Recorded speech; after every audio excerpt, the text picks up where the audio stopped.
All right, we are recording now. And so for all you people in recording replay land, this is the PEMF certification course 3. And, oh, my wife's telling me you didn't send an invite to Sam. Yeah. Oh, she said she didn't get it. Can you send it to her? And Christina Cooper has a concussion, so won't be able to be live tonight. Oh. She just messaged me. I don't think any of us got invites, John. What? I What? don't think any of us did. We all logged in under the old invite. Really? Cat, Yeah. oh man, I'm not really sure what happened. Because I got mine. Wow. I didn't get one either. You didn't get one either. That's not good. So much for automation. I got one. Who got one? Dawn, I got one. You did get one? Yeah, I got one. I did. Yeah. Well, I know Angie has been trying to join us, and she did not get hers. I said to send her one individually. If you guys ever get stranded and you can't get the previous one, as you know, there are the same link. But if you ever get stranded or whatever, just email me real quick before the course. Try to make it. You will get one at least a day before and 4 hours before, and then I think 30 minutes before. So if it gets inside of a half hour and you haven't gotten your link and you don't have a link, just email me or text me, and probably the email would be best. And I'll reply with the email with the link on the email manually. So Natalie got hers. Yeah, you would not be surprised how much goes into spam. You know, I bet and some people have spam folders they don't even know about. So sometimes they just don't go out. I'm not sure why. So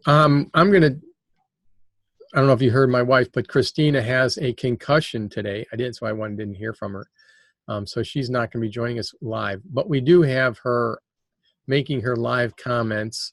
And before we go on to her formal presentation, and I think it's about a full hour. So I'm going to get right to it and share my screen and get this thing going.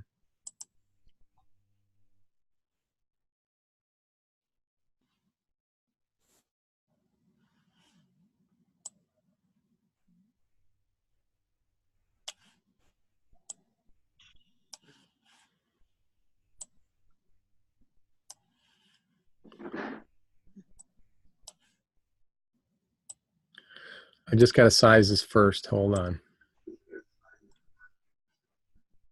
That's how you really kind of took this and. All right. Can you guys hear this? Process evolve. And Aiken girls, can you hear it? Give me a thumbs up if you can hear.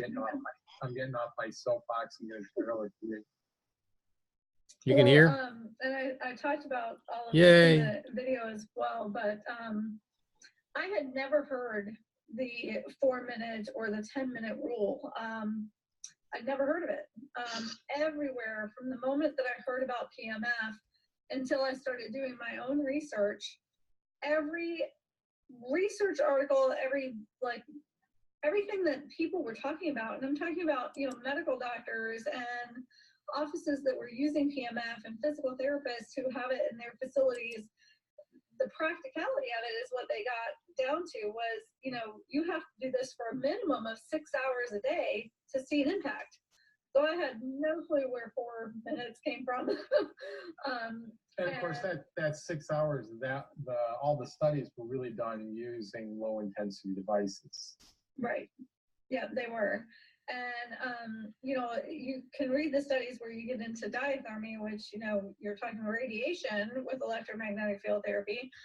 And there, you're very limited in what you can do. So we're in between all of that. And I had to do my homework, and I talked about it in the video. I was honestly very, very skeptical about PEMF because I had heard about this it not being practical. And the lack of seeing results, the financial investment to, I mean, people can't make that kind of investment to do therapy for 6 hours a day, every day, especially in work. And then talking about 4 minutes, when I started to hear about the 4 minutes and the 10 minutes, they weren't seeing results. And so why is somebody going to continue to pay for a therapy when they're not seeing any results? And I walked away from it. I really shelved the idea of adding it to my practice and said, you know, this just doesn't make sense. I'm going to look at I looked into functional electric stimulation, which is similar to a TENS unit, but muscle contraction. That didn't make sense to me. I looked into laser. I was like, well, there's not really any more science there than there is on shockwave, so not really interested in that. And it started to kind of tickle my brain a little bit, for lack of a better way, is, well, if it's so impractical, why is it being used? Talking about PEMF, if it's not practical, why is it even out there? So I took it upon myself to go on to PubMed, to go on to the NIH. I've been a student forever, so I have access to a lot of that doesn't cost me anything. You said NIH, what's NIH? National Institute of Health. It's another government organization. PubMed is pubmed.gov, which is the governmental database for all the studies. Yeah, and PubMed is worldwide, where the NIH is really more US based. You don't see a lot of articles that, unless somehow they've been shared with the US, you don't find them on there very easily. But I started looking at it. Being a student in the medical field and working in massage therapy, the school that I went to is also a chiropractic college and one of the leading US institutes on Chinese medicine. They are very, very, very strict on how we research. So I learned how to do that very well and what I was looking for. And I went into looking at, you know, I wanted double blind, peer reviewed. I didn't want just case studies. And when I found something that was pertinent to what I was looking for, I would open up and sometimes purchase the entire clinical trial, because all you see when you go on to those are the abstracts, you see the summaries, and it doesn't really provide you the information on, well, how long were they doing this? How often were they doing this? And how often were they measuring results? And you had to really go in and read the entire publication in order to get a good idea of what they were doing. So I did that. I did a lot of it. Not many people do. Yeah. Yeah, and I mean, I am an admitted research junkie. I like doing it. I like knowing, well, what else is out there and how did they do this? I enjoy it. So it wasn't painful for me, as it would be for someone else maybe, but it was very eye-opening. And what I came across was in every single clinical trial, and they were using rabbits looking at non-union fractures. That was probably one of the biggest ones that I had come across where, and it's probably one that everyone hopefully has seen. But if you read the clinical trial on those non-union fractures, they're very specific that you do 30 minutes, a minimum, and the frequency on how often you wanted to do PMF really depended on how rapid you wanted to see results. So you could do it more frequently, and I mean, there were a lot of variables, so some of the research isn't quite as clean as, you know, saying, okay, well, we took these number of rabbits and did this every day for 30 minutes, we did these every other day. It doesn't go into that level of detail, although I'm sure that they do have that information somewhere. But going through what was published, it didn't provide that information. So it didn't tell you how often to do PMF, but it did very clearly say that you had to do this for a minimum of 30 minutes to see a lasting cellular charge, where you are changing the cellular, the magnetic field of a cell, required at least 30 minutes to have it last. And their definition of lasting was based on the healing of the bone in this particular study, versus soft tissue. It's a little bit different. So the more I read, the more I researched, the more I found that you needed 30 minutes at least.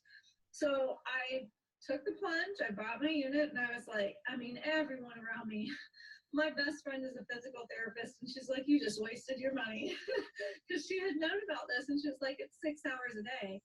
And I asked her, she's a 2-star rider. She rides eventing and at the 2-star level. And I said, let me work on your horses. I'm not even going to charge you. I just want to, you're a skeptic. I'm a skeptic. Let's see if it makes a difference. And it completely made a difference. And her work is regular body work, but it took that body work to a whole nother level. Something that I couldn't do with my hands. So she's a firm believer. She recommends it out to everyone now, and she's not an easy person to get to change her mind. Yeah, when you're a really experienced massage therapist, a body worker, you can really feel the difference in the muscles, and that's some of the biggest skeptics turn into the biggest believers when they can actually feel the difference in the muscle. I remember one time I was working down in Wellington with one of probably the best myofascial release guys, and he would reach up under the rib cage and grab a hold of the psoas muscle and then pull it. Myofascial release, if you're not familiar with it, they basically just pull on the muscle and hold it there for like 30 seconds or more, and then the muscle releases. And when it releases all kinds of, I don't know what the physiological thing is, but it completely frees up those muscles. And that's how I actually found out about the psoas muscle. I'm like, well, what are you doing at that? And he's like, oh, that's the psoas muscle. It doesn't, brings the rear leg forward and all this stuff. So we experimented, and I would treat the psoas muscle prior to him doing it. And then he would get this immediate release. It's like, wow, look at that, it just released. And then we go over the other side, and we go, okay, now we're not going to do that, and it would be completely different. And then he would get the release, and then I would treat it, and then we would see what it was like after I treated it, after he did the release. And both ways, whether we did it before or after, it was amazing. So people that use the muscles, they can really feel that. Yeah. So one thing I just want to say, make a real quick comment. Everybody seems to be having problems. If you're seeing like a sticky picture on, it's either our internet or your internet. If everybody is seeing the same thing, Angela, you were getting, it's probably yours. We have some people saying that theirs is fine. And I know at our house, which is why I'm here freezing in Sam's house, our internet's terrible. So Sherry's experiencing the picture kind of freezing up. It's just the internet. It won't be like that when we do the playback. So, okay, yeah, everybody else is good. So I think it's just the individual internets are not. It takes a big internet to push all this content through. So anyway, sorry to interrupt you, Christine. Go ahead. No, that's fine. So one of my questions is that you were telling me when we were talking earlier about how you went from 30 minutes to 60 minutes to 90 minutes. Yeah, why don't you tell us about that, and why did you stop at 90 minutes? I didn't actually. I tried longer, but I was getting some calls from clients, and to try PMF, and anytime somebody had a wound, I was like, pick me, I'll do it. And and mostly because I just wanted to see. But the open wounds are the easiest because we can physically see what's happening. We can see the changes in the tissue. If it's underneath the skin and the coat, we have to have a vet do an ultrasound or some other type of imaging to see a difference. And I'm not talking about what we feel, but just what we see. So looking at the open wounds, I was getting a lot of puncture wounds and a lot of, lacerations. And so I started with that 30 minutes, and the word minimum kind of kept coming to my mind. I was like, well, if they say a minimum of 30 minutes, then why don't I try 45 minutes? And when I saw 30 minutes, I you really didn't see a difference. You couldn't see something different from the moment you started to when you finished.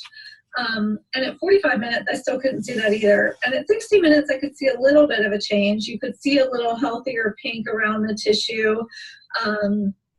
It You're might talking be about while you're doing the treatment from beginning to end. right. And I mean, if there's open wounds, I treat them when they're wrapped. Provided that they're in a place that can be wrapped. Otherwise, I just disinfect my equipment and before and after, and sometimes it gets gross, quite honestly. I mean, I've had some pretty nasty stuff on my coils. But I clean them very well, and I use some pretty significant disinfectants on them as well. But I got to 60 minutes, and you could see the margins around the wounds start to have a healthier color. My dogs are trying to participate. I apologize. They're feeling ignored. I think we're all dog people. I hope so. Yeah. So at 60 minutes, you could see a healthier pink margin, but it was minimal. I had a little bit more serum and fluid oozing from wounds. You could see something was happening. And that was pretty cool. But I mean, I had people willing to let me play with what I was doing. So I took advantage of that, and I bumped it. I went straight from 60 minutes to 90 minutes. And it was just a pure, like, well, let's try this. You get past 90 minutes, people don't really want to stand there and spend the time, and the horses are antsy. They've kind of had enough. But at 90 minutes, the changes in the tissue, you could see a physical difference in healthy margins. The serum that would, be secreted from the open wounds, infections coming to the surface, that it was just pretty amazing. Proud flesh, I had one, and this is one that I don't have, and before and after pictures on it, and I really wish that I did, but they took wet paper towels, the vet was present, and we wiped the proud flesh off. Like, it just wiped off. And it didn't all come off, but I mean, it was coming off in chunks. It was disgusting and fascinating because I like that stuff. And so it was really fascinating. I've not had that to where we could just wipe it off again. But it was a game changer for how the vets viewed PEMF in my area, especially that one in particular. But she was a huge advocate and went out and kind of was like, you guys got to try this. You need to have her come and talk about it. You need to do some research, understand this better. And so having the vets around and them being willing to give something a try. And as I shared in the video, I was the last resort. I mean, I was the person the vets were calling in or referring out when they were out of options and ideas. When these horses, some of them were very close to being euthanized, and they just said, well, what's it going to hurt to give her a shot, Yeah.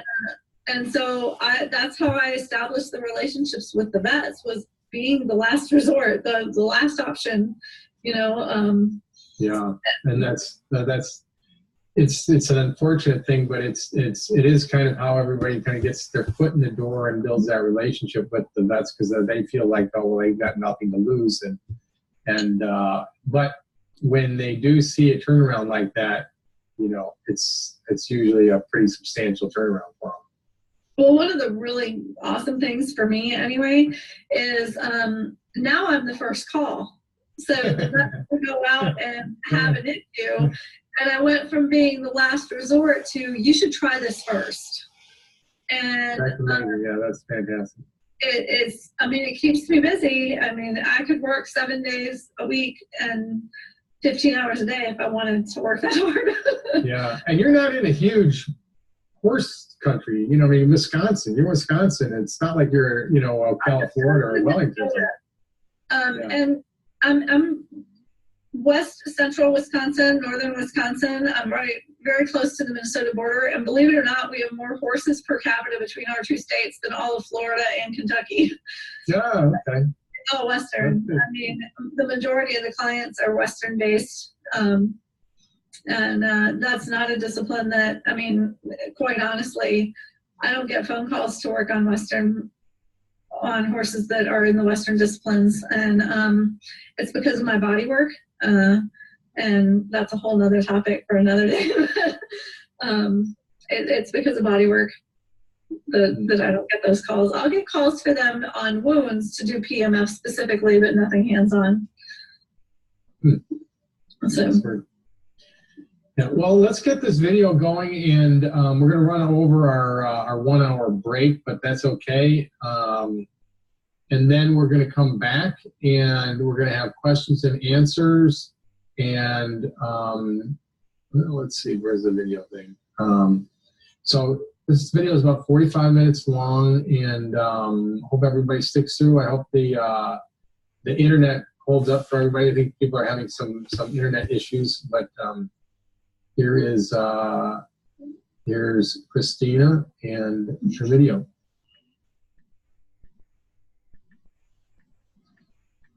Hi, my name is Christina Cooper. I am a licensed massage therapist and an equine sports massage therapist, as well as PMF practitioner.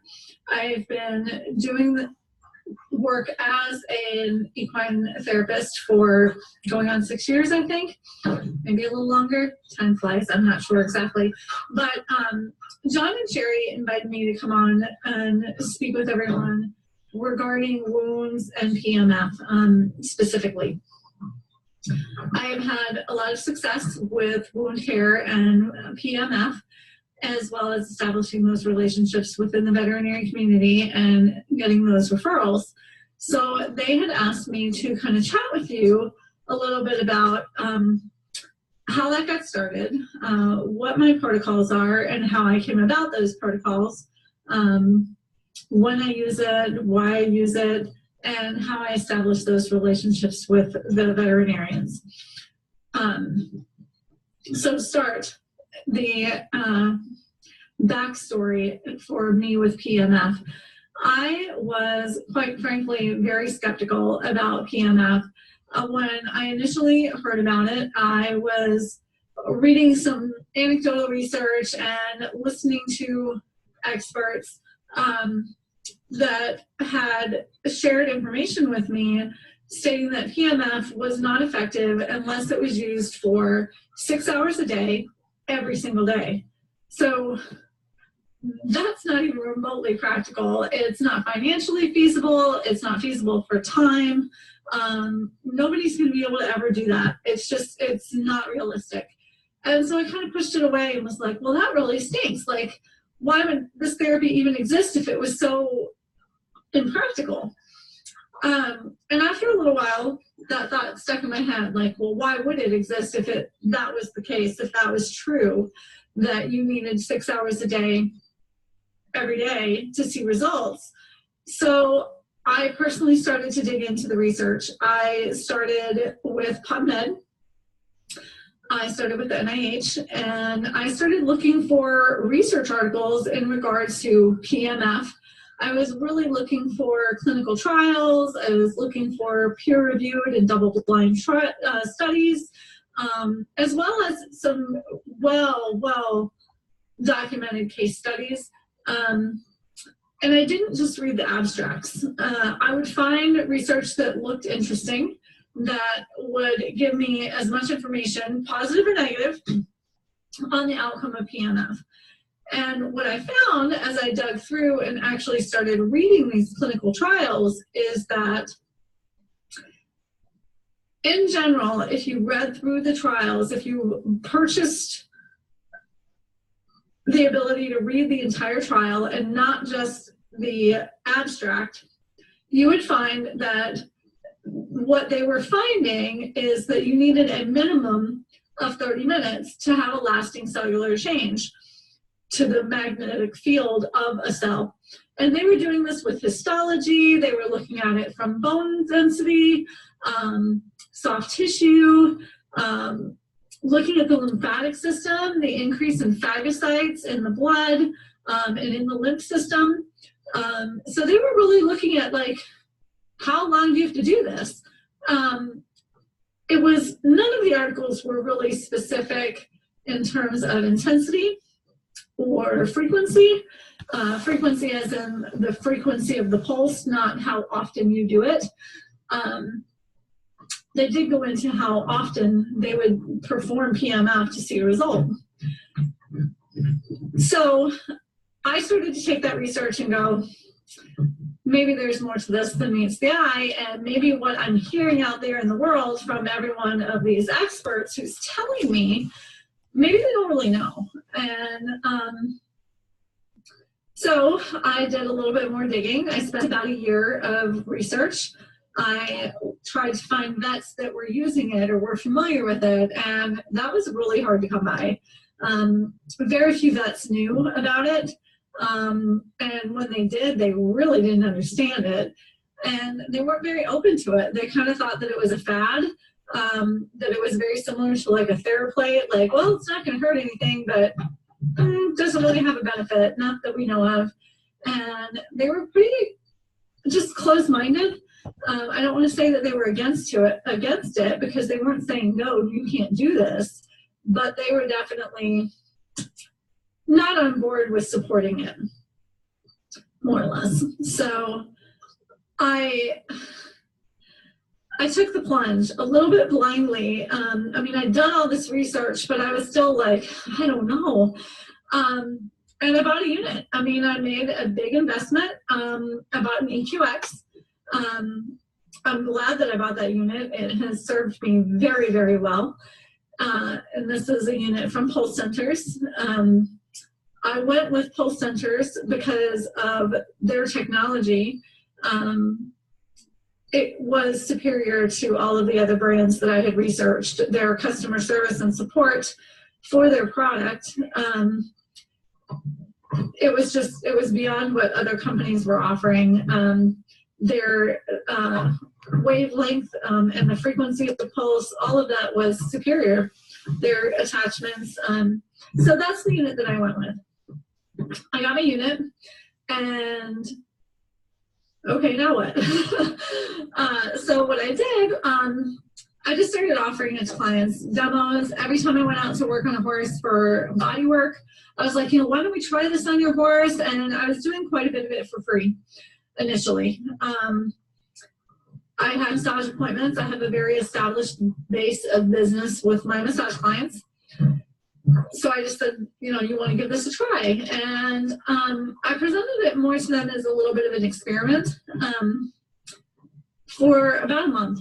And then I didn't. I was like, I'm charging for this service. I paid a lot of money for this. And people are seeing results, and they're seeing a lasting benefit to their body work sessions.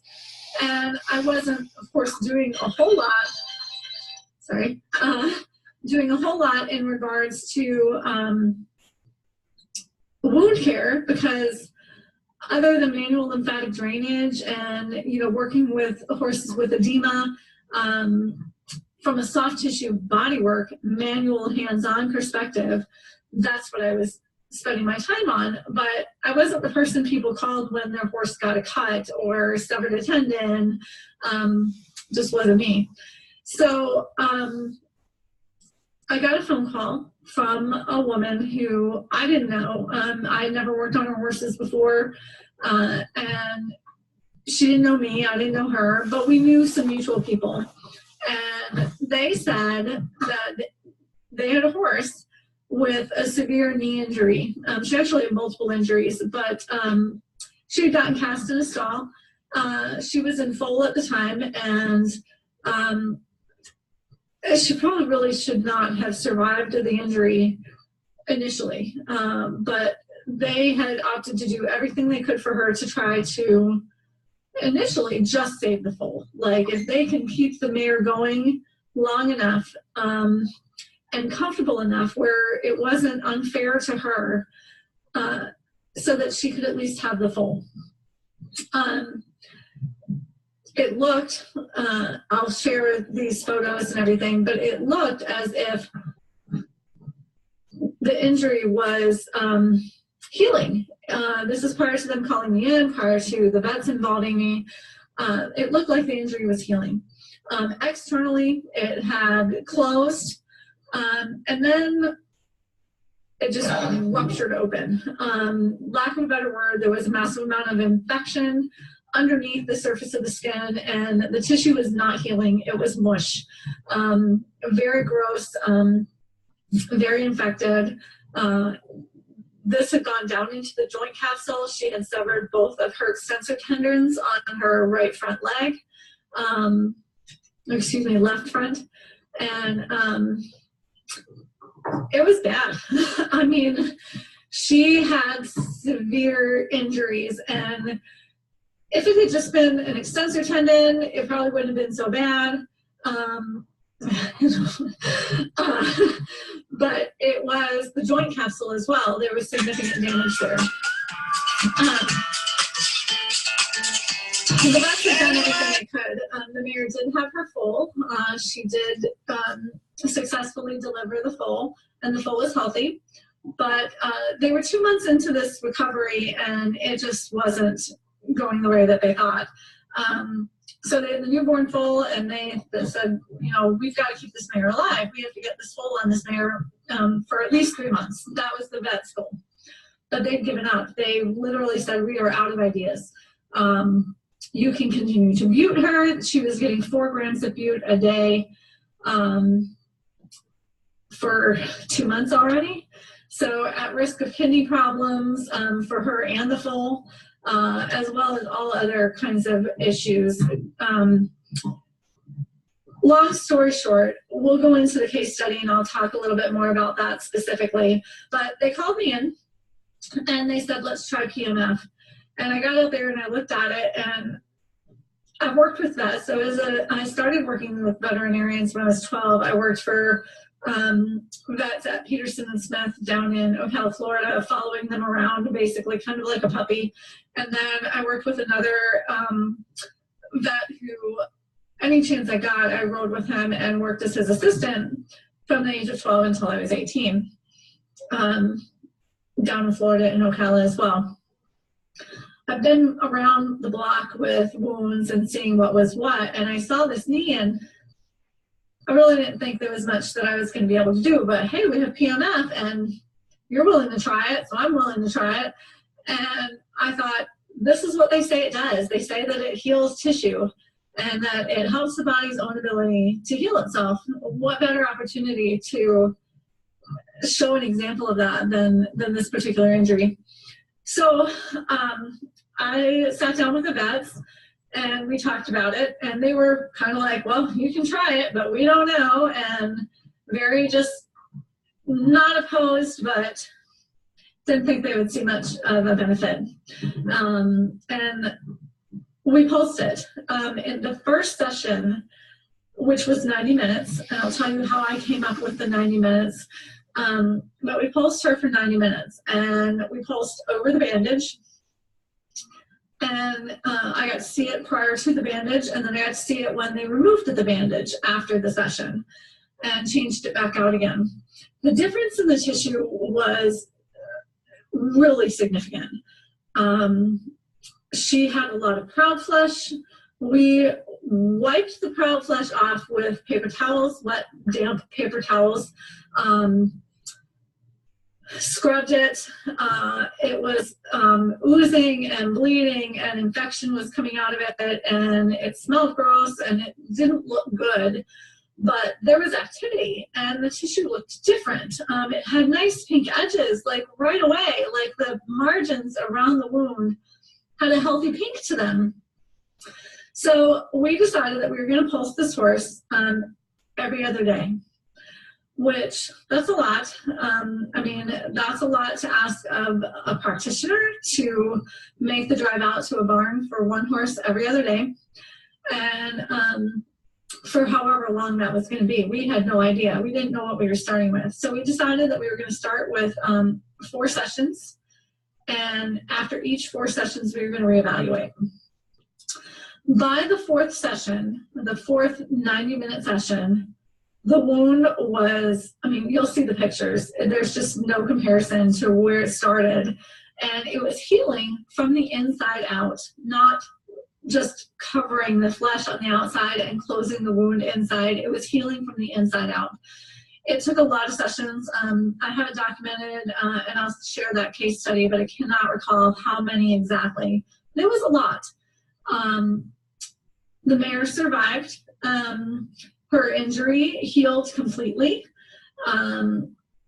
There was no more infection. The soft tissue was completely healed. The bone was healed. The injury itself looked amazing, and it had healed.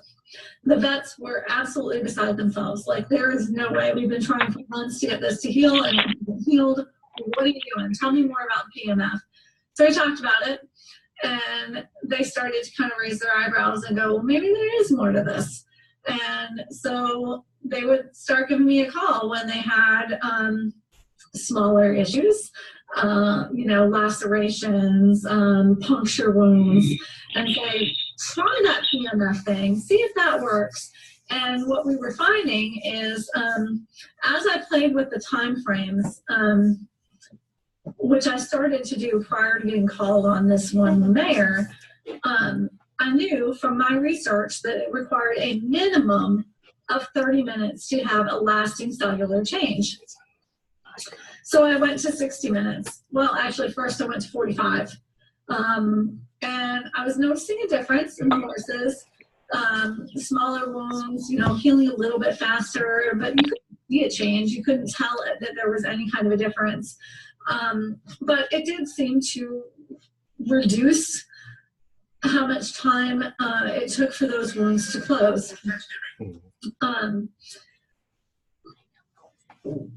So I played with it some more. I went from 45 minutes to 60 minutes. And okay, there's some good benefits there.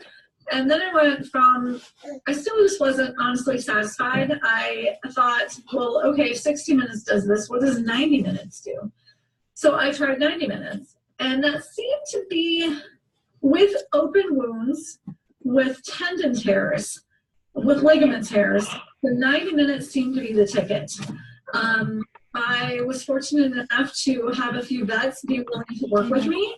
It took a little convincing, and it was money out of the client's pocket as well. The clients had to be willing to have an ultrasound the day that I started, and have an ultrasound again, 5 sessions later.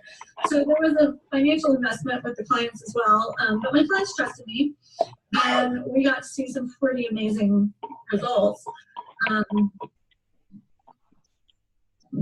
It started to build some credibility with the veterinarian that things were changing, tissue was healing faster. I have one case where I'll share some images with you of a vertical suspensory tear that was about an inch long for a lesion, maybe an inch and a half. And I'm going to say it was I think it was 4 to 5 centimeters. So it was a good big lesion. It wasn't very wide, but it was very long. And we took imaging on day 1. Now, this horse had had a suspensory ligament tear on another leg. When I first got my unit, when I first got my machine, it was one of the very first horses I ever worked on. And they were doing shockwave, they were also lasering it, we added in PMF. So nobody really knows what it was that helped this suspensory ligament heal as quickly as it did, but it healed pretty rapidly, and they were very pleased. This time, they only did PMF on the other leg. So they did the PMF on the new suspensory tear on the other leg, the one with the vertical tear, and we ultrasounded it on day 1 of PMF therapy.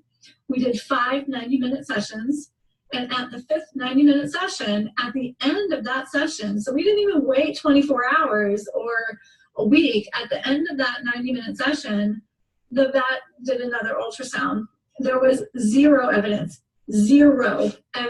of any kind of suspensory tear in that leg.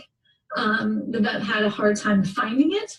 She couldn't remember it. She thought she was on the wrong leg. She had to refer to her notes. The fibers that had laid down had done so in such a way that there was not even evidence of scar tissue. I mean, it kind of blows your mind a little bit. In 5 sessions. And so now fibers had healed and the tissue looked fantastic. But realistically, if you understand how tissue works, and hopefully you guys are taking the time to learn what tissue is made of, what different types of tissue are made of, and whether they are supposed to be elastic or not. Hopefully you know the difference between a ligament and a tendon and, you know, muscle tissue and connective tissue, and you understand what those properties are for elasticity, what their job is. You know, a ligament is a stabilizer. It goes bone to bone, and its job is to stabilize a joint. It's to limit movement, to prevent hyperextension or you know, I mean, its job is your kneecap would fall off without ligaments. Our kneecaps are held the way they are and have very, very little movement because of our ligaments, because of our ACL, our LCL, and our MCL. Horses have similar ligaments, suspensory ligaments. It's a stabilizer. A tendon, on the other hand, is how muscle attaches to bone, and it should be pretty elastic. It is part of the lever system of how we flex and, you know, how we extend. You know, if the muscles didn't attach to the bone, they would just be muscles. It just, you know, they wouldn't move anything.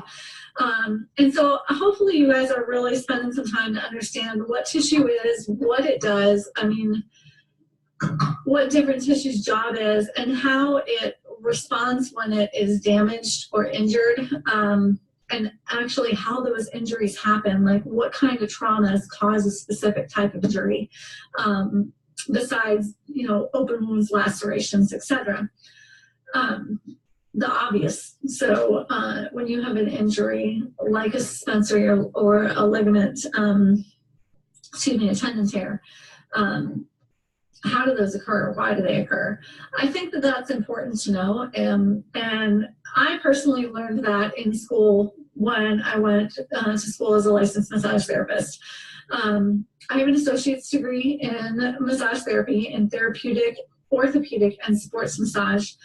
And it was probably one of the most beneficial things I ever did. I went and did that after I had started working on horses, and I just feel like now I actually know what I'm doing, where before it wasn't that I didn't know, because I knew all the movements that I was supposed to do, but I didn't know why I was doing it.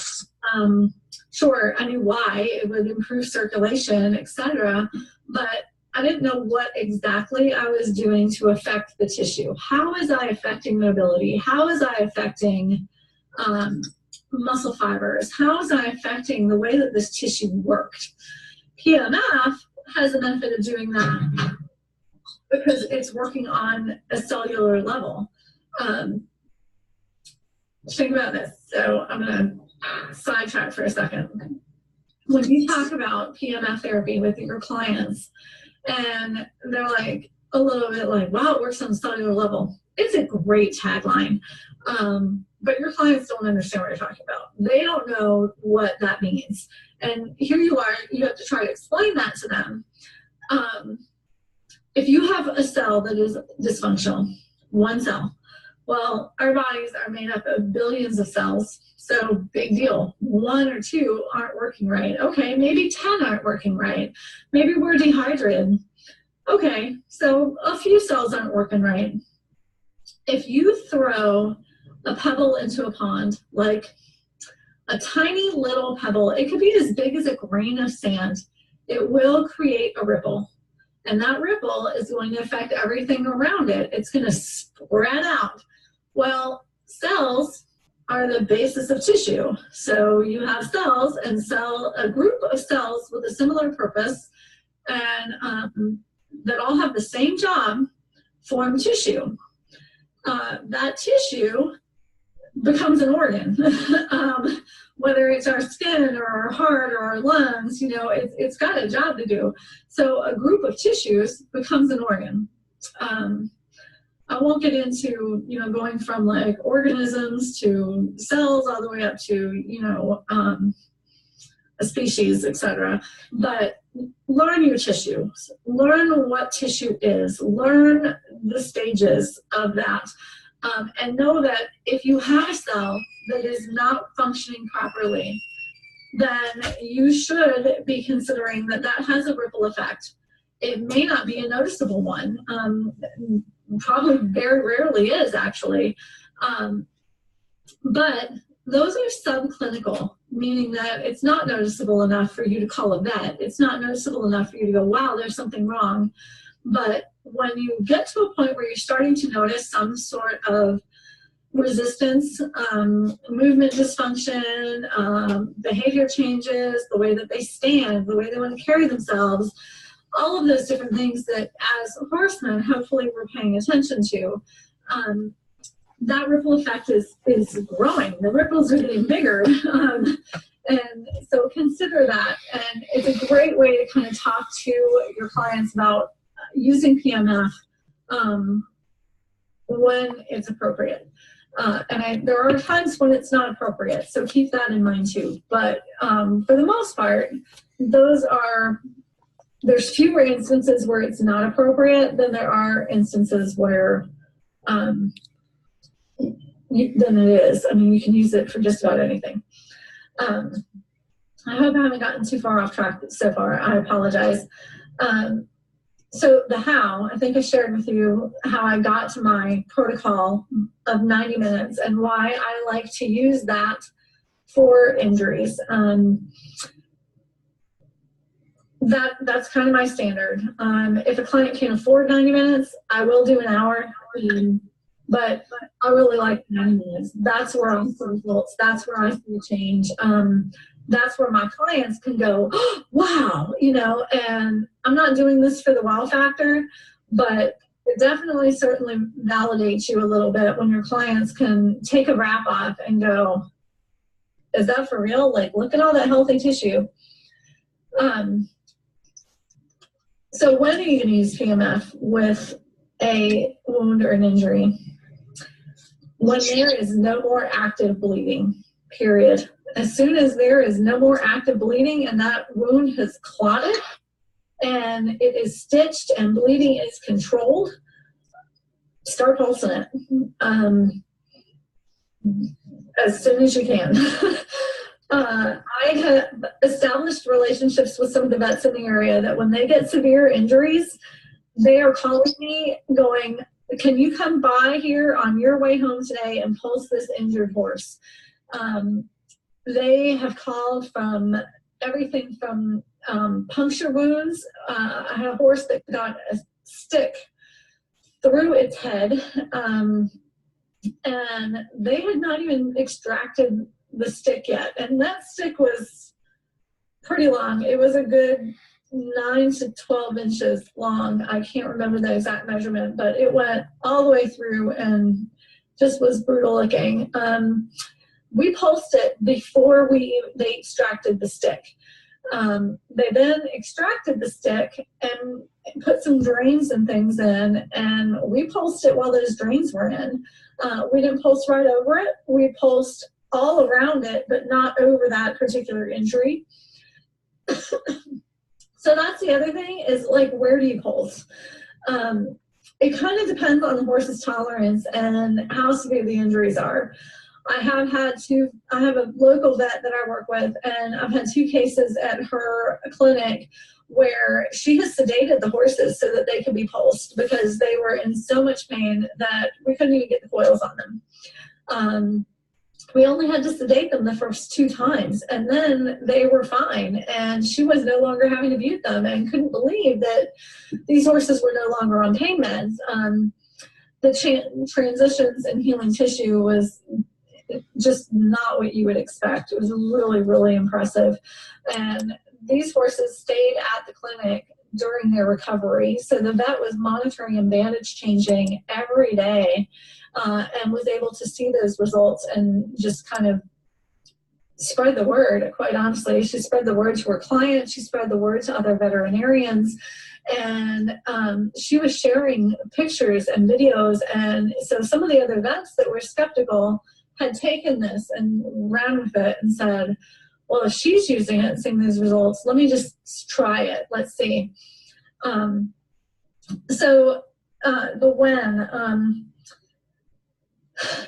There is the question if they're having other therapies done, whether it's functional electric stimulation, so FES, if they're doing shockwave, when would you do it? Do they have an injection? When are you going to do that? My rule of thumb, and this is primarily coming from veterinarians and from anecdotal case studies, because I have not personally found any research out there where there is really good science on pulsing after injections or after shockwave. I can tell you that the vets in our area are doing a lot less shockwave than they used to be, but there's definitely times when shockwave is a really great therapy. But they're turning to PMF. They're calling me more. I asked a vet recently why they didn't just buy a machine for their clinic. And their response was, it's not cost effective for us to pay an employee to go out and do this. And it's not cost effective for the vet to go out there and do this and spend, 90 minutes plus travel time to go out and treat one horse for $150 or whatever it is that you charge. So that made me feel pretty good. They're not going to go out and buy equipment and try to start offering this therapy. It doesn't make sense for them. It's not cost effective. They could do shockwave in 5 minutes and charge $300 to $400 a session. PMF, not the most cost-effective thing for a veterinarian to do, but it's definitely cost-effective for you to do if you have your vets on board and they've established trust with you and can establish a really good clientele and referral business from that. So why are you going to do PMF on wounds? Because it accelerates the healing of wounds. It's not just open wounds. It's the internal damage as well. I'm a skeptic.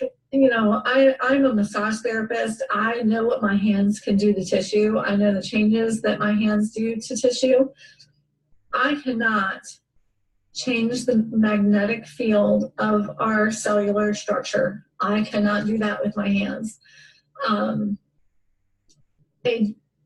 If you understand, again, working on understanding tissue and cells and cellular structure, we've heard the taglines about, cell membranes and how PMF opens up cell membranes so that oxygen can get in and nutrients can get in and waste products can get out.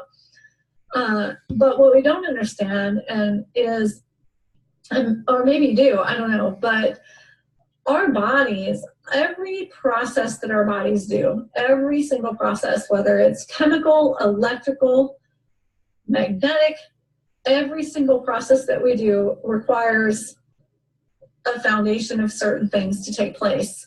And if you break all of it down to the smallest of processes, you're looking at molecular processes, protons and neutrons and electrons all have to interact and work together. My dog here is going to join us and say hello. But those processes have to take place. Going off on another little tangent here, we've all heard about antioxidants. We take antioxidants. There's free radicals out there everywhere. Absolutely right. But do you understand what a free radical is, what it's doing? And let's say that you have a molecule, an atom, that hasn't become a compound yet. It hasn't found what it's trying to attach to. H2O. You have oxygen. You have hydrogen. And those two are supposed to connect.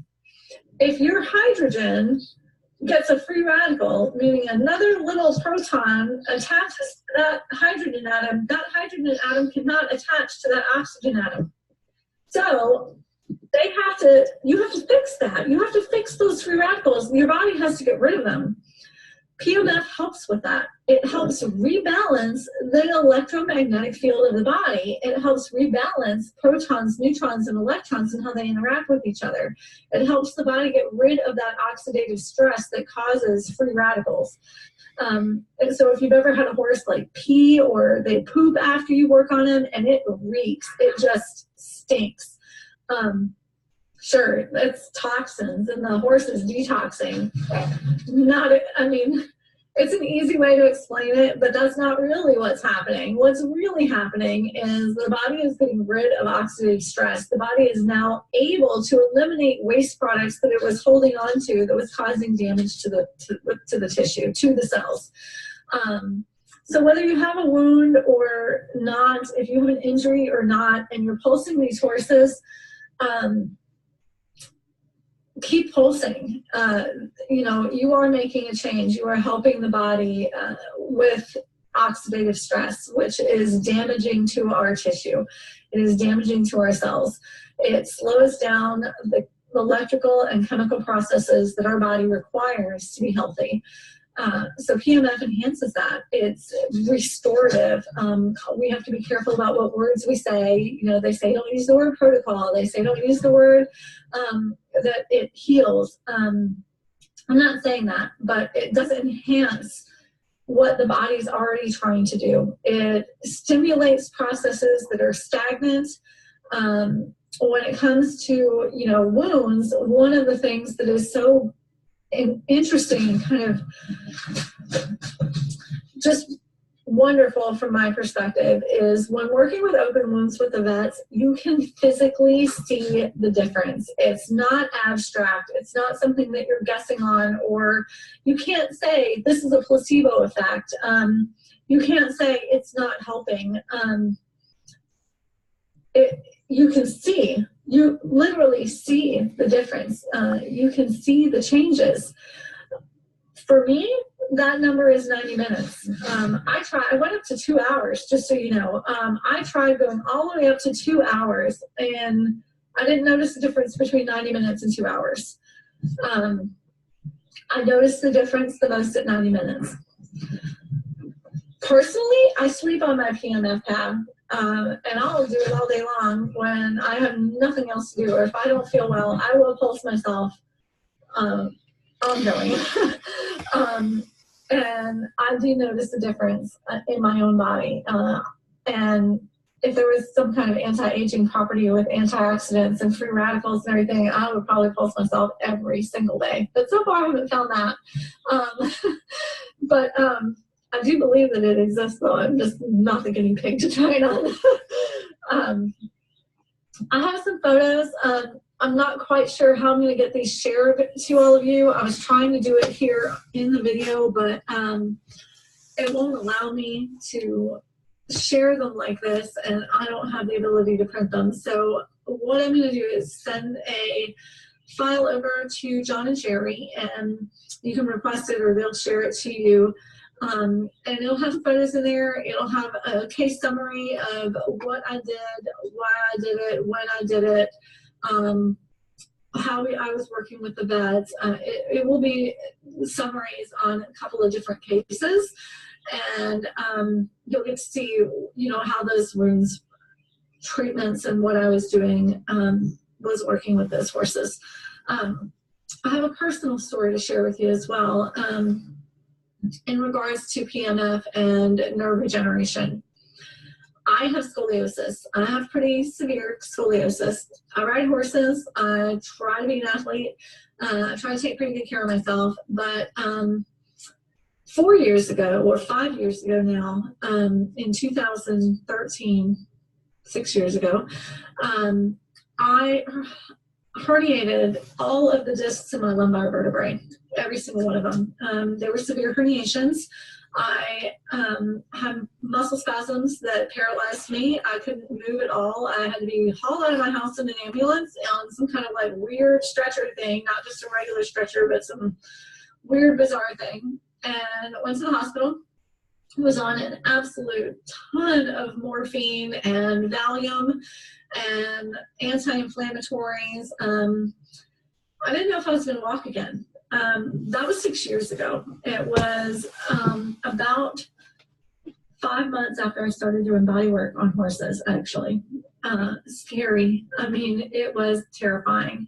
I lost a month of my life because I was so medicated I don't remember anything. I mean, anything at all. My husband had to take off of work and take care of me. I couldn't get up or get down. I couldn't move without assistance. I couldn't even sit up. I couldn't do anything without assistance. It was brutal. And I was not a surgical candidate. They couldn't do surgery for me. We didn't know what I was going to do. So they prescribed, sent me to a pain doc, and they decided to give me a whole bunch of drugs. I was going to live on Flexerol, which is a muscle relaxer, Cenflexin. I was going to live on Tramadol, a pain pill, a class 2 pain pill, narcotic. And I was going to live on 1,000 milligrams twice a day of ibuprofen as an anti-inflammatory. They also wanted to try me on gabapentin, which I said no, because I had seen and experienced those effects before. But I didn't want to be a zombie. I don't function well on narcotics. I don't function well on muscle relaxers. But I had to move. I had to do something. So I took those drugs for 2 years. And I also went in and got a procedure done every 8 months called radio frequency ablation, where they go into your facet joints, so sensory nerves, not motor nerves, and they burn the nerve endings of your sensory nerves in your facet joints. And they did this all the way down my lumbar vertebrae on both sides so that I would not feel pain, but I could still move. That was great. I didn't feel pain, but my body still didn't move properly. I just didn't feel the pain. But it didn't change how I could move. I still could not stand upright. I could not stand up straight. I couldn't sit and tuck my tailbone. I couldn't ride because I couldn't sit on my seat bones. I couldn't even find it. I couldn't engage my core. I literally could not stand up straight. It was awful. So I had that done 3 times. Radio frequency ablation done. After the 3rd time that I had it done, I owned my PEMF machine. I had just gotten it, as a matter of fact, about a month after I had had my last radio frequency ablation done. I had a rough day at work. I was working on a lot of horses, and I was really sore, and I was kind of panicking that although I didn't have all the pain, I thought maybe I might have some muscle spasms and that could send me to the hospital again. I didn't want to do that.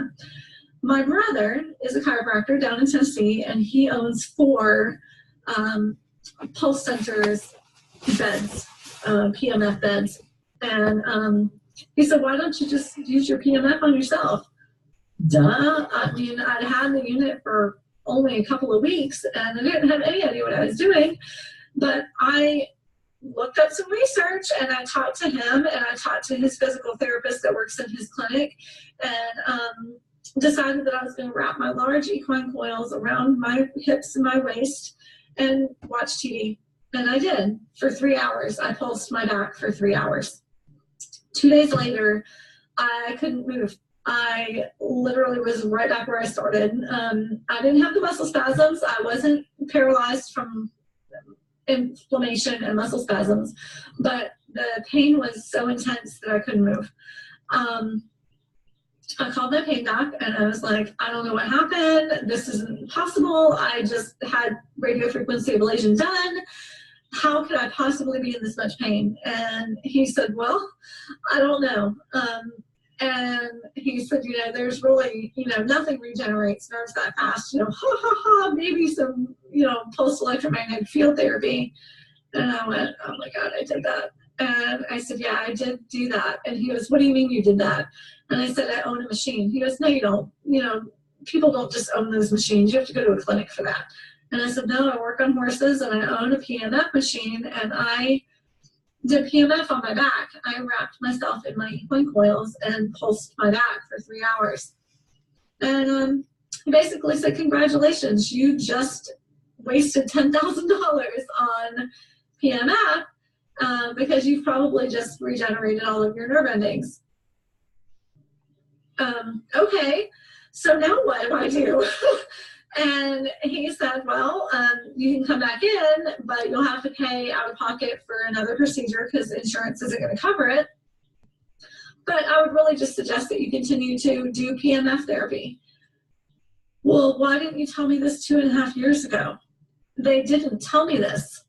And it wasn't even an option. They didn't tell me I could do this. So I did. I took a week off. I canceled all my clients for a week. I pulsed myself every day for a week, and I just did an hour a day. And you know that I take no meds. I've owned my machine now for about 3 years.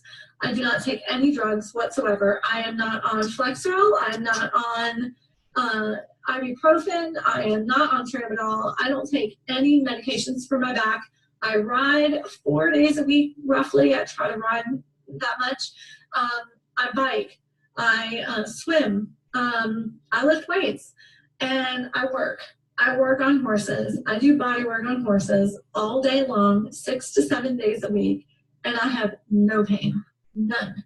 So if there is anyone out there who can ever say that PMF does not work, I am a walking, living proof that it works. I'm walking, living proof that maybe it doesn't happen overnight, but it does happen. It will work for every single case out there. Is it going to heal every wound you come across? Is it going to help heal? Is it going to accelerate the healing of every suspensory tear or every deep digital tear or every puncture wound or open wound? No, it's not. But it will help. You know, I have zero doubt at all that it will help. I think that people's expectations may need to be adjusted. I don't believe that PMF is a miracle. I think that we don't know what all is going on within the body. We don't know what other kinds of dysfunction. We don't know, you know, how damaged that body is overall, like how healthy it is. I think we have good ideas when we can look at, you know, what a haircut looks like, and we know what that means. When we can feel tissue and know what tissue, healthy tissue feels like versus unhealthy tissue, we have a pretty good idea of whether there's systemic problems. And systemic, if you don't know what that means, it's internal. It means that it's a body-wide, a system issue. Like a virus or bacterial infection within the body, respiratory infections, whatever. It's not a wound or a trauma or an injury. It's an illness. We don't always know. And so we don't know how taxed that body already was. And cells have a pre-programmed lifespan. Some cells live for minutes, some live forever, and some live, you know, regenerate every few days. We get new cells. Our blood supply replaces itself really frequently.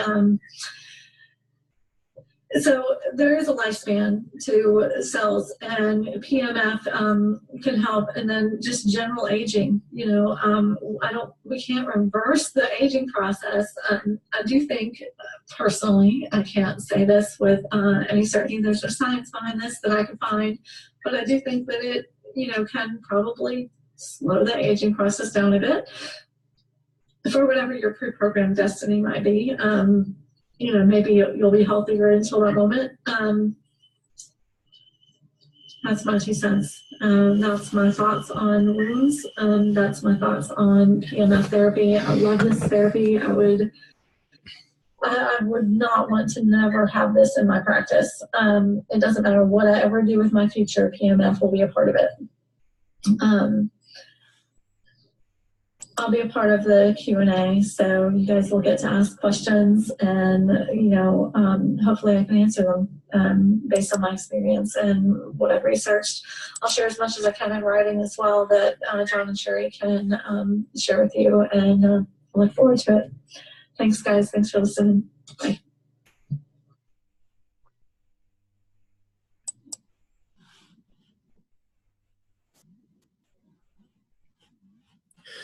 All right. What did you guys think of that? Do you want to unmute and ask some questions? Let's see. I'm just looking. Oh, Hey, John, where do you find the case studies that she talks about to be able to see on the crowd flash and wound, or the open knee wound?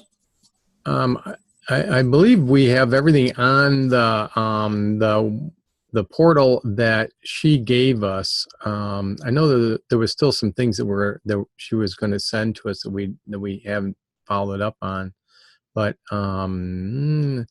while that was playing, I was thinking like, I wonder if those are in the portal. I can't really remember, but if they're not, I know that we will get them in there. But we put a lot of her Yeah, I don't think they are. You don't think they are? I don't think they are. I mean, I was looking around, unless if I totally missed them, which is a possibility, but I didn't see them. Are they not in the documents, at least a link? I thought there was a link in the manual. Yeah, maybe that's where it is. I'll go back and look at that again. And if not, we'll add it. Just let me know. I can look at it too. Okay. All right. Yeah. Cool. Yeah, and they might also be in the in a separate module. But what we'll do is we'll put them right below the video. And the links, the PDFs or whatever are in links that are down below. Sometimes they look like just like a download, and they're not real visible. So, Sam, how you doing? Glad to have you. Good. Looks like How are you doing? I'm doing good. I'm doing. It looks like I don't know, maybe my internet's like not so good because I'm getting a big delay. But Carrie, you guys are just like frozen. I don't know if it's my internet or not, but if you guys have some questions, you can either put them in the chat or you can come on live. But I'm always amazed at that segment. That's why we've kept it in there, because I think Christina just has, first off, she has just great knowledge, and the detail that she went into in her research really is phenomenal. And but I think the most powerful thing of that whole thing is really her personal testimonial. I've gotten into heated discussions with vets and different supposed experts on nerve regeneration, and had major conversations with some FEI vet delegates and all that about nerve generation. And because the crux of the argument of not allowing us in FEI or restricting us is that there's somehow a way that you can use PEMF to turn it up really high and deaden the nerves in say a horse's hoof, if a horse is lame, or in their legs, and deaden the nerves, and then be able to get a lame horse sound. And we keep saying that it restores the cells back to their natural level. It regenerates nerves. But Christina's testimonial, her story, really is, I think, one of the most powerful stories that I've heard, and just makes nerve regeneration just, you really just can't dispute that with her story. So, and some of the best ways to sell anything really is with stories. And with PEMF, if you don't have your own personal testimonials and your own personal stories, you can always use the stories of others. And Christina has said, given us her permission, and has openly said that you can use her story And so if you're talking to someone, you can say, hey, I have seen firsthand information where someone has restored the nerves in her body and her back and healed her back. Me, myself, I have personally had a 30-year plus back problem, and PMF has completely got me out of pain. So I have my own personal story, but I love sharing Christina's as well, too. So I hope all you guys put that one in your toolbox and your tool belt, and use that whenever you're talking to someone about nerve degeneration or just the overall effectiveness of PMF. So, what kind of questions do you guys have? Oh, and going back to the some of the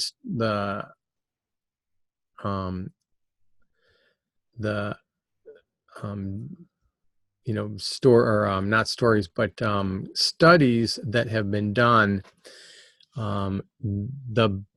The best, if you guys don't know about it already, PubMed.gov is really the place to go to get really documented medical studies, and that's where she really got a lot of her information. That's where we've always gotten a lot of our information.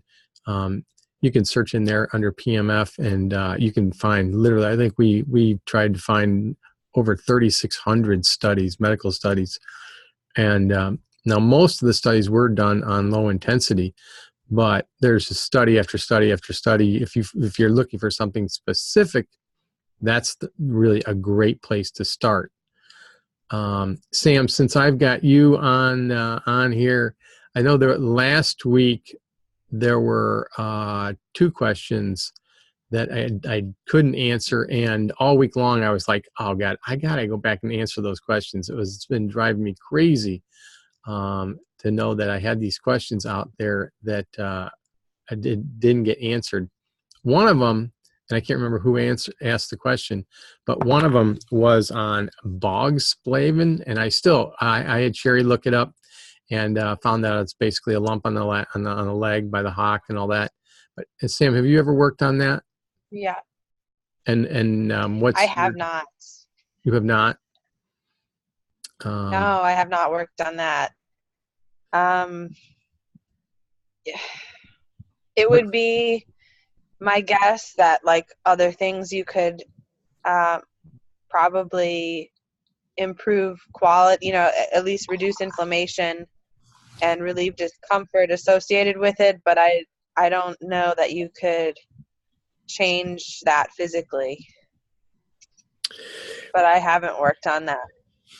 Yeah, the little bit of research we did on that was Sherry found the description on that, and it's basically a lump on the rear leg and by the hock and all that.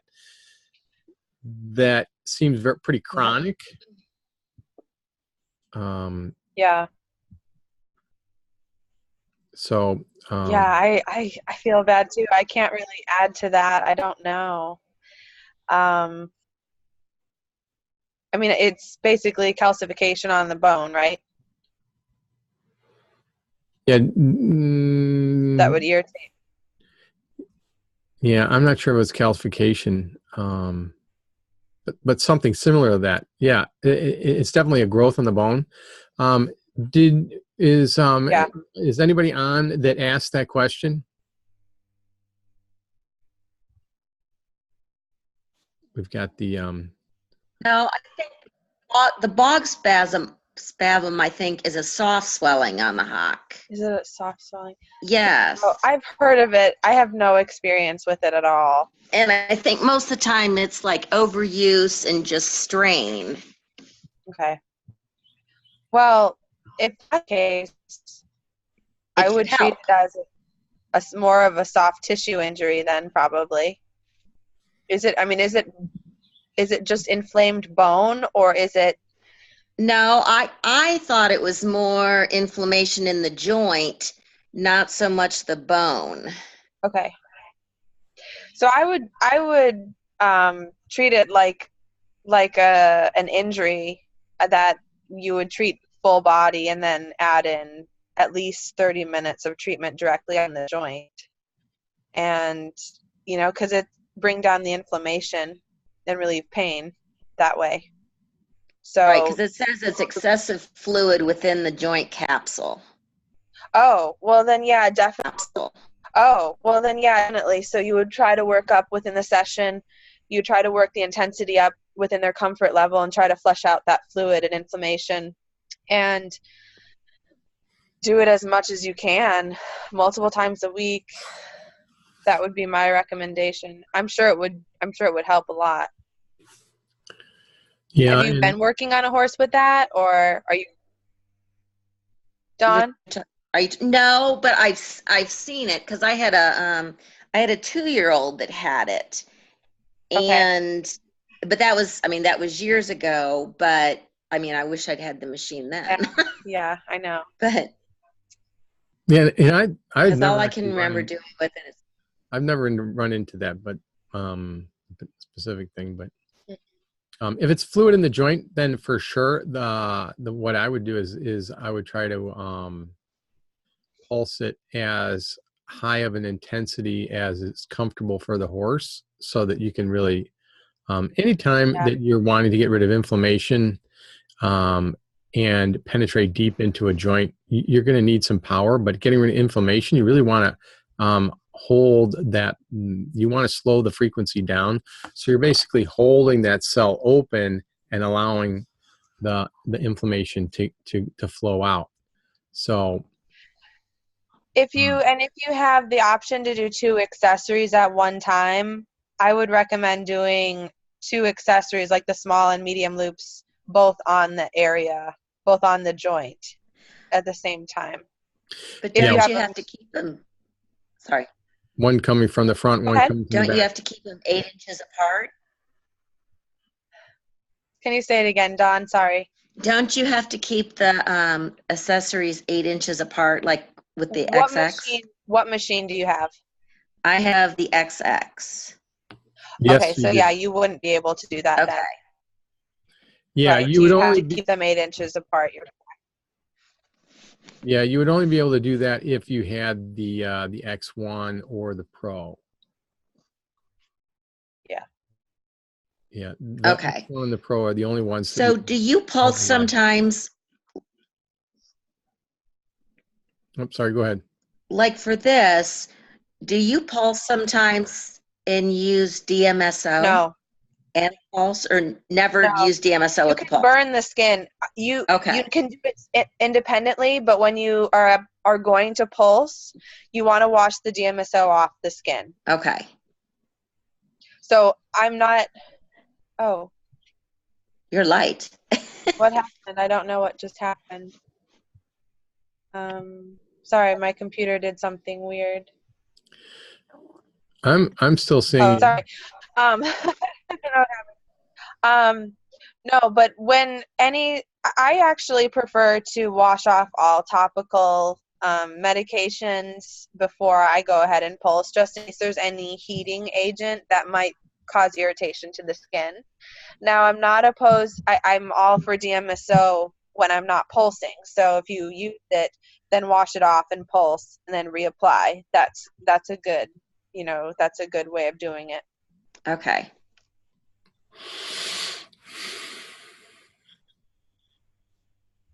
Have you treated cellulitis? Yeah. Cellulitis, I like to kind of keep it on a medium pulse because what I like to do with cellulitis is change the frequency up throughout the session. So I'll start kind of low, medium, work my way up, and then at the end of the session, I'll bring it back down again. But it is because, again, you're flushing out fluid, ideally, and inflammation, trying to get that to drain. You do want to get kind of a strong pulse going. But I've had really great luck with cellulitis. The other thing to note about cellulitis is it's an infection. So trying to spend part of the time mimicking the 6.5 hertz frequency is really good for fighting infection. Okay. Always in conjunction again with the full body.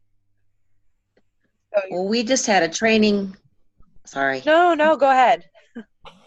We just had a training horse in the barn that had been injured as a 2-year-old. He's 4, and in like a 3-hour time period, his leg blew up, and he'd had the cellulitis like a year ago. Okay.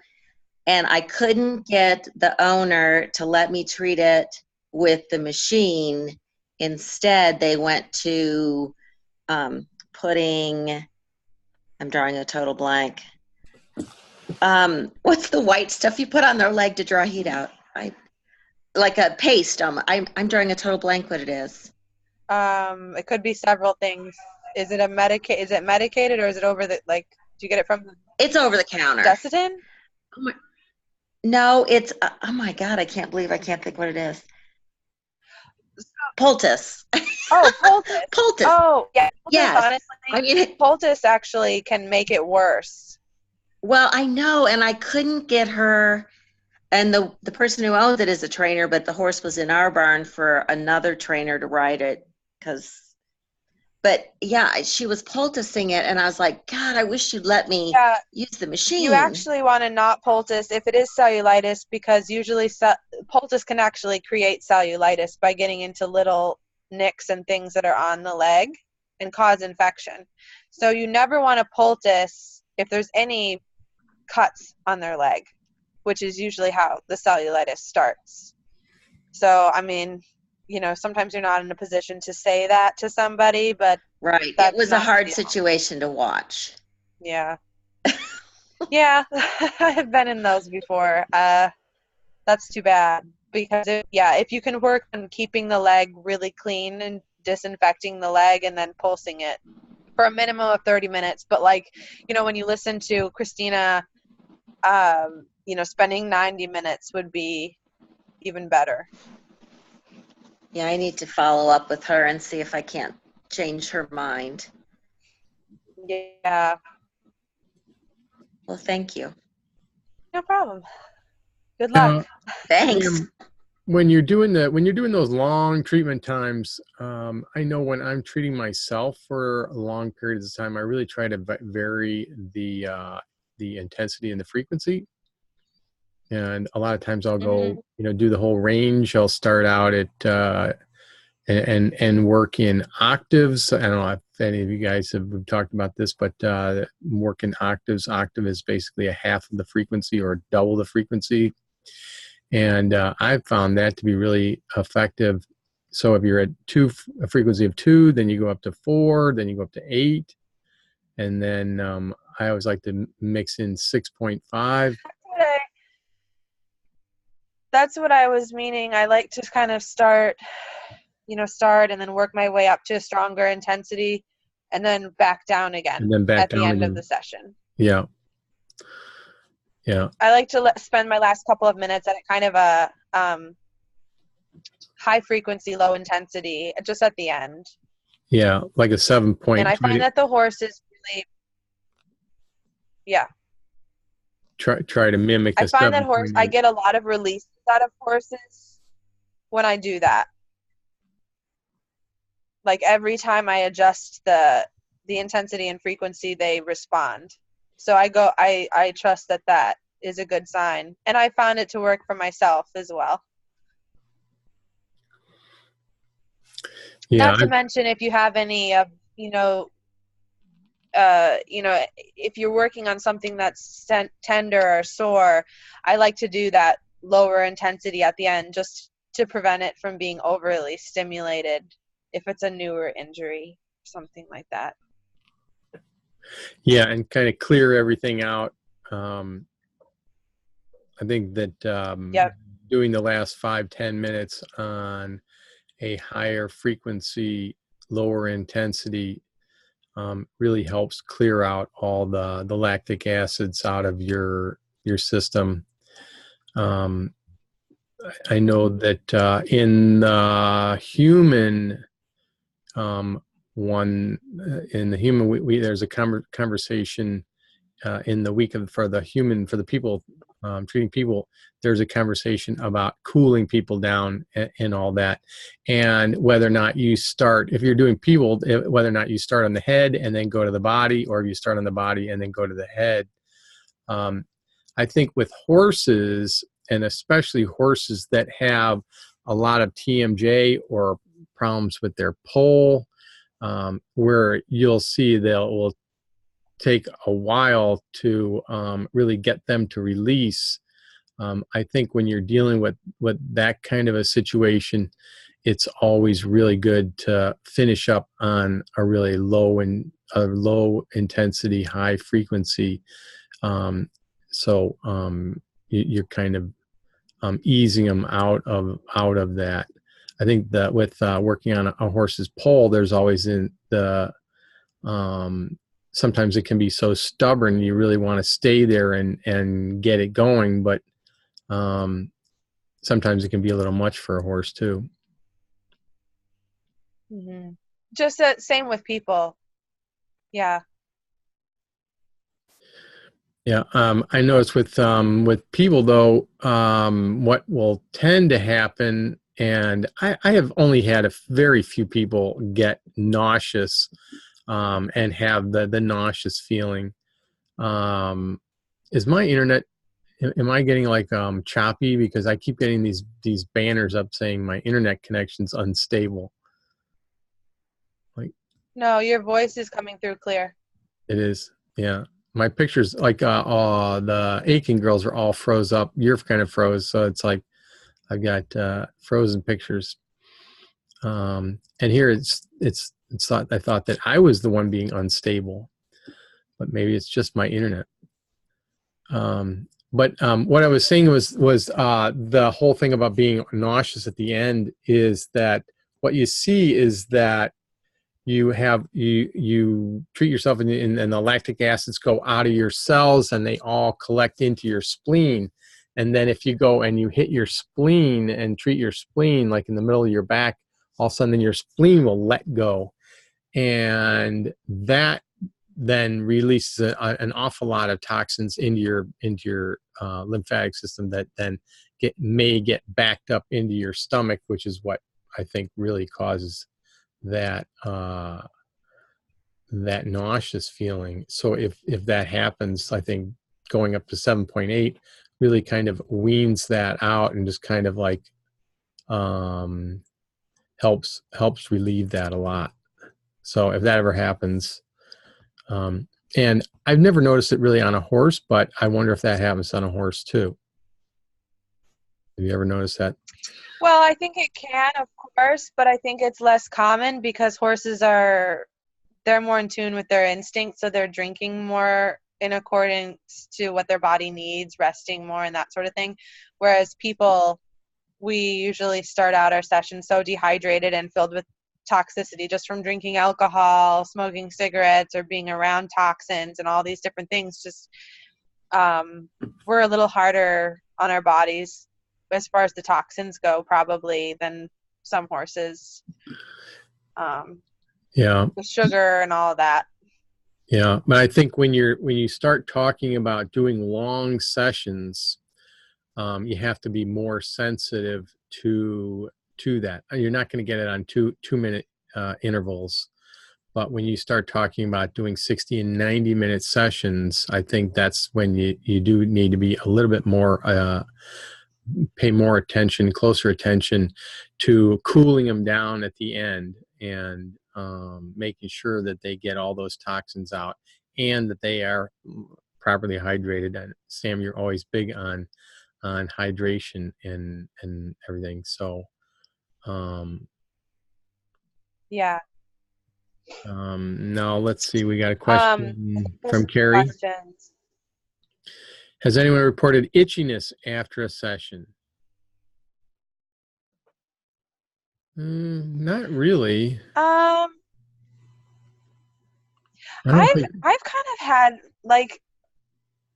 kind of had almost a similar sensation on my back before, actually.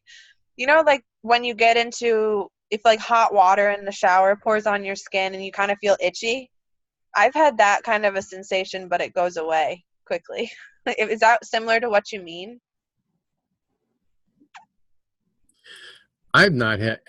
So no, I actually had a client that contacted me today. She was pulsed on Monday, and she was like, "So I'm just curious. Like, I'm super itchy today. Like, could this be like, something as a result?" And I was like, "Well, typically maybe we would see that a little bit more quickly after after a session." Yeah. I'm like, so I don't know if it's environmentally caused or like what's going on. Does she And mean her skin or yeah, like? she was just itchy, like all over. I was like, why don't you just take a shower and just try and chill out and see? And if you're still itchy, call me and I'll go back over and, we'll do like a short, slow and low kind of a thing and, see if that helps. But she said Sounds like a coincidence. I mean, if there is any connection, the only thing I could think of is that there's some kind of a skin condition that it's kind of bringing out in order to get better. Like if she has some eczema. Right. Has she been prone to dry skin or eczema or anything like that? He didn't mention that, but I mentioned, it could be just part of the whole detoxing part of things. So, that would be my guess. Yeah. I told her keep it posted. Yeah, or it's just coincidence. Right. Yeah. So I haven't heard from her since, and that was at 10 o'clock this morning. So I'm assuming that things have died. So just wondering. Interesting. Yeah. Sam, you bring up a good point. Sometimes there are very coincidental things, that, and this is one of the things that, especially if people are new into PMF, is that you treat a horse and then the next day something happens, and I remember when I first started, I treated this one horse, and the next day that the horse was like really stiff, like the trainer was really kind of looking for reasons not to do it, but the horse like walked out of its stall. It was like really, really stiff. Well, so I went back in and talked to the owner, and I noticed that they had a camera in the stall, and I'm like, why do you have a camera in the stall? And just, it's just, and she said, well, the horse gets casts like all the time. And when the horse, when we see something happen, we look at the camera and I'm like, well, I wonder if that horse got cast last night. And sure enough, it spent like most of the night cast upside down. And so, the fact that it walked out of its stall in the morning sore really had nothing to do with the fact that it did PMF the day before. It was because it was cast all night long. So you have to be kind of careful when you're looking at things that you're not, that you're taking the whole horse into the equation, and with all the different variables that horses and life bring to the equation, and that you're not just looking at one particular thing. And that's also the thing when you're treating a horse that, is in critical condition. A lot of times the thing is like, try to do as many things as you can. When you do that, though, the problem is that you don't know really what is doing good and what is not. But sometimes, you just got to do as much as you can to help. So, but that's I think one of the things I wanted to add that I see very common with especially new people. Now, Janet is asking thoughts on treating sarcoids and squamous cells. I'm not really sure about squamous cells, but I know sarcoids. Our horse had that, and Sam, you had a lot of experience with that. Yeah, I am all for pulsing before operating. I would say pulse it as much as possible. I mean, that's usually my answer. I don't mean to be really over simple on that. Anything like that, the more you do, the better the results are going to be. Is it a guarantee? I can't really say. I will say that I had a mare that had sarcoids, and they did go away. We were doing some other things as well. The vet was involved, but I pulsed them daily and they went away. So that's my only experience with it, is with a horse that I had. I do know that I have heard of a stallion that had sarcoids that went away with PEMF. It was low intensity PEMF that he was exposed to daily. So And that would be my suggestion, is as much as possible. Yeah, and that is one thing, though, when you have something like that that is pretty serious, and you do need, in order to make an effect, you do need to do a lot of treatments. Anytime you're dealing with anything that's chronic or where you really see structural changes in cells, one treatment is not going to do it. They may get some relief from the symptoms, but really, in order to affect the cellular makeup of a horse, you need to do things like, our mare, we treated her a lot, and that was what was required. And I think that really is probably one of the most powerful messages that Christina brings, is that you can treat them a lot. And that it is beneficial. And I think that there was, before we really started opening up this conversation, there was a lot of concern and fear around extended treatment times. But, now we know, you can sleep on your pad and you can do it as much as you possibly can. And it does nothing but good things, and that you cannot overcharge a cell. So those are good things to just keep in mind as a framework when anytime you're looking at treating anything. So, Janet, did that answer your question? I would just say,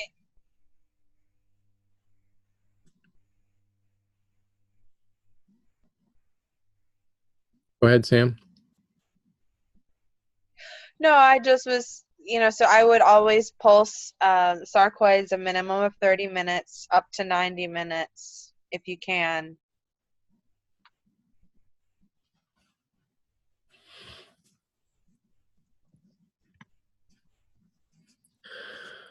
All right.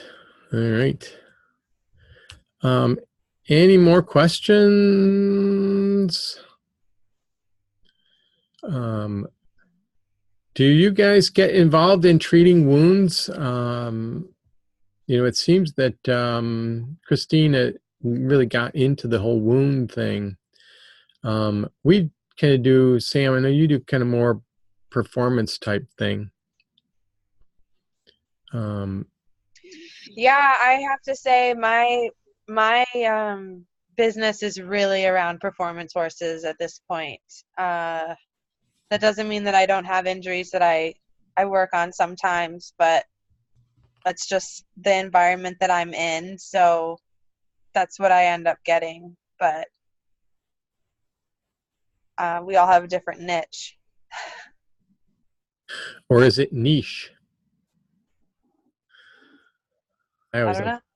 I like to say niche. I don't niche, like me. So the big question is by next week, will Sam have her baby? I hope so. Maybe. And has it stopped? And Dawn, has it stopped raining in and are they getting the plants in the field in the central part of the country? I don't know. We got when you said that, I started paying attention to that. I'm like, that is really serious. And Emerald, I thought you were going to have a French counterpart coming in. The guy, I'm drawing a blank on his name now, that is from France. He responded that he was gonna try to make it, but I don't know. It's probably pretty late there. He might have gone back to bed and slept through it. Yeah, it's 6 hours ahead of us, so I mean he could make an effort. Yeah. So yeah, it's like 3 in the morning there. Is there a way to get his name or to contact him? Sure. Or for me to talk with him somehow? Sure. Because Sure. that could be pretty cool. Yeah.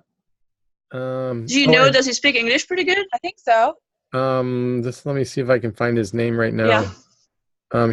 I think I'm pretty sure he's in the group. Hold on.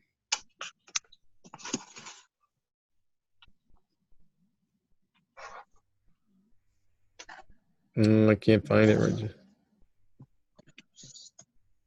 in the. Okay. It's Nicholas. Nicholas Bordas, Bordas, Bordas.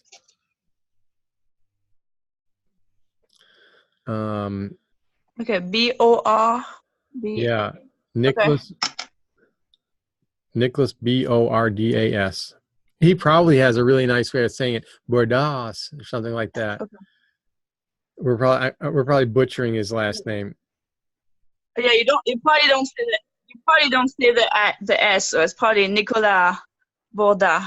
Yeah. Okay, well I'll try to find him on Facebook maybe. Yeah, and I don't want to broadcast his email on for in the replay forever. Everybody will be contacting him, but I can send you his email. I'm sure he would love to talk to you. Sherry says he's a great guy. Okay, awesome. Yeah. All right. Any more questions?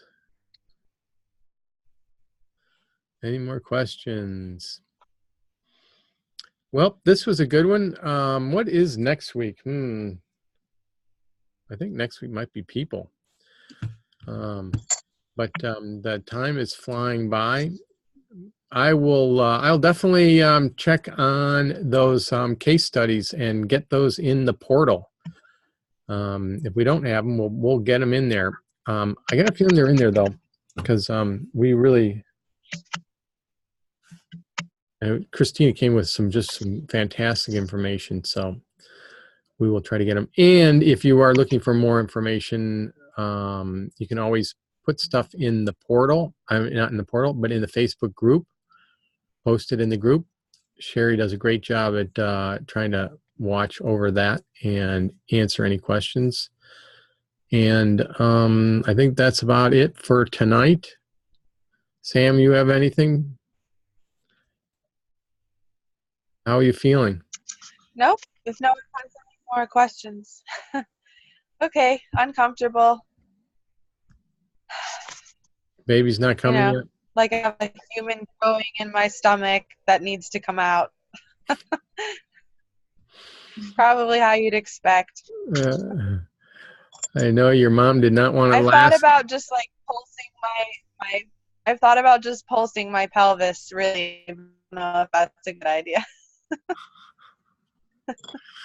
The funny thing is you have been pulsing, you have been pulsing regularly. So we tell people our policy is not to use PMF on pregnant mares and people. But we believe that it does nothing but good, and there are no adverse effects. And you can tell that we completely believe that, because there's no way in the world we would want to ever put a little life in danger. And so anyway, I haven't been pulsing my abdomen directly. I've been more doing other parts of my body, and then obviously the horses I'm still working on. Yep. All right, everybody. Thank you very much for joining us, and everybody in replay land. If you have questions, you can always email me at info@druglesspractitioner.com. pemf.com, and I will get back to you as soon as I can. And thanks a lot. Everybody go pulse some horses and people and pets, and we'll see you next week. Thanks a lot.